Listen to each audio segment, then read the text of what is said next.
देख, तो ये वाला कौन सा क्वेश्चन है, क्वेश्चन पेपर में आ चुका है 2025 का, बेसिक्स में आ चुका है ये वाला क्वेश्चन।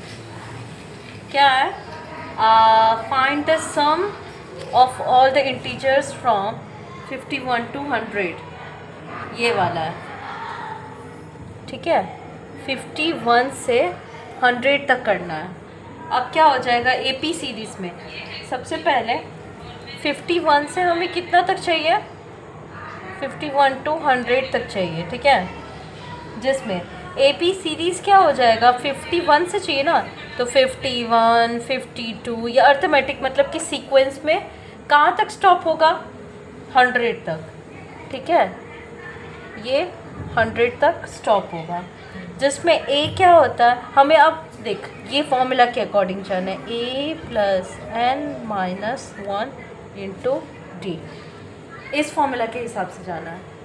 तो a क्या होता है हमारा, फर्स्ट टर्म हो जाएगा, ठीक है। और b क्या हो जाएगा हमारा, b v नहीं है, फिर d क्या हो जाता है, डिफरेंस, ठीक है। ये चीज़ हुआ। और n क्या हो जाएगा, मतलब कि कितने का हमें निकालना है, एक मतलब कि लिमिट होता है ना, जैसे कि पिछले क्वेश्चन सब में क्या था, 28 था लिमिट, 28 टर्म निकालना है, 10th टर्म निकालना है, पर ऐसा कुछ भी नहीं है, ऐसा कुछ नहीं दिया है ना, हमें तो सम निकालने को बोला है 51 से 100 के बीच में।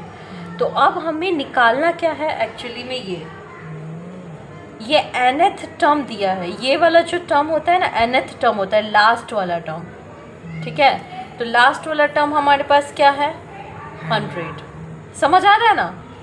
तो अब मैं इसकी जगह क्या लिखूँगी, 100 लिखूँगी, क्योंकि ये हमें मिला है 100।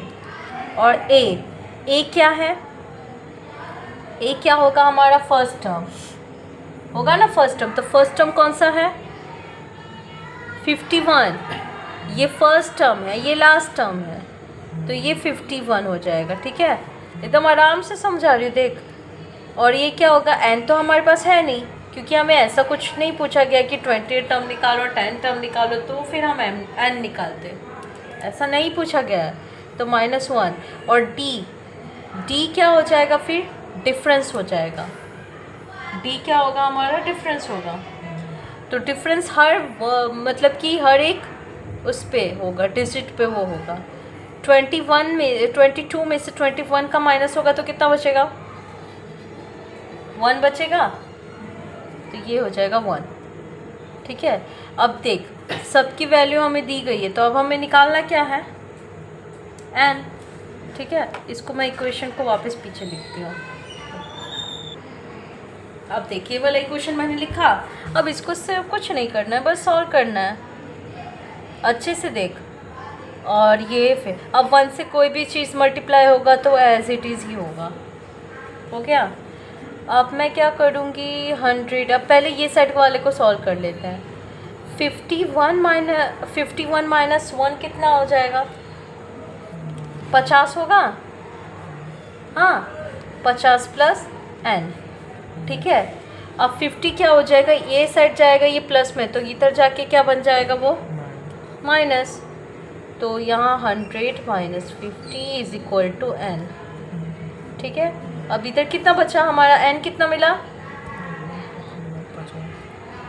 50 मिल गया, ठीक है। अब हमें क्वेश्चन में एक्चुअली में क्या पूछा था कि सम निकालने के लिए हमें क्या पूछा गया था, सम निकालना है हमें, देख सम निकालना है, सम।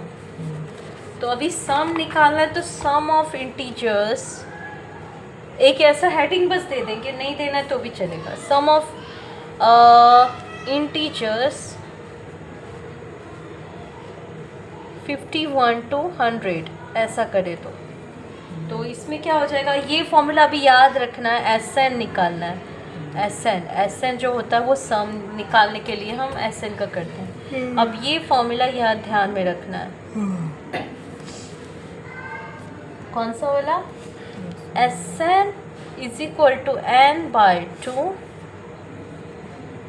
a + an, ठीक है, ये वाला फॉर्मूला लगेगा किसको, सम निकालने के टाइम में। ये किसके लिए है, सम निकालना हो तब, ठीक है। तो एस एन अभी निकालना है, एन हमें मिल गया, एन क्या था 50 डिवाइड बाय 2, ठीक है। अब ए क्या है हमारा, फर्स्ट टर्म, और ये फर्स्ट टर्म है, फर्स्ट है, और ये सेकंड नहीं लास्ट, ए एन एन मतलब कि ये लास्ट टर्म हो जाएगा, ठीक है। अब फर्स्ट टर्म हमारे पास क्या था, फर्स्ट टर्म हमारे ये ए, तो ए हमारा क्या था 51, ठीक है। और लास्ट टर्म दे 51 ये है, और लास्ट टर्म हमारा क्या था 100, ठीक है। इन दोनों का प्लस करना है बस। अब ये क्या होता हमारा, ए था 51 और ए एन एथ मतलब कि लास्ट वाला कौन सा था हमारा 100, बस हो गया। अब इन सभी को सॉल्व करते हैं। सबसे पहले ब्रैकेट वाला सॉल्व कर लेते हैं, ब्रैकेट ही वाला पहले सॉल्व करना है, ठीक है।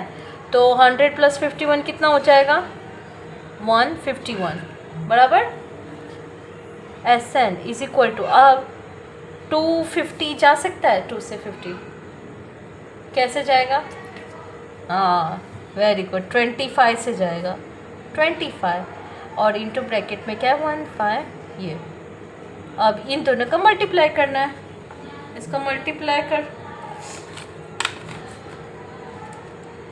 इसका जब मल्टीप्लाई करते हैं 25 155 तो मिल जाएगा 3775, जो कि क्या था हमारा, क्या निकल गया 10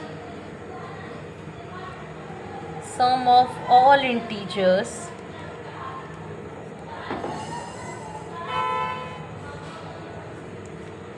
from 51 to 100 कितना है 3775 हो गया बस। और ये क्वेश्चन पेपर में आ चुका है 2025 के, ध्यान से करना।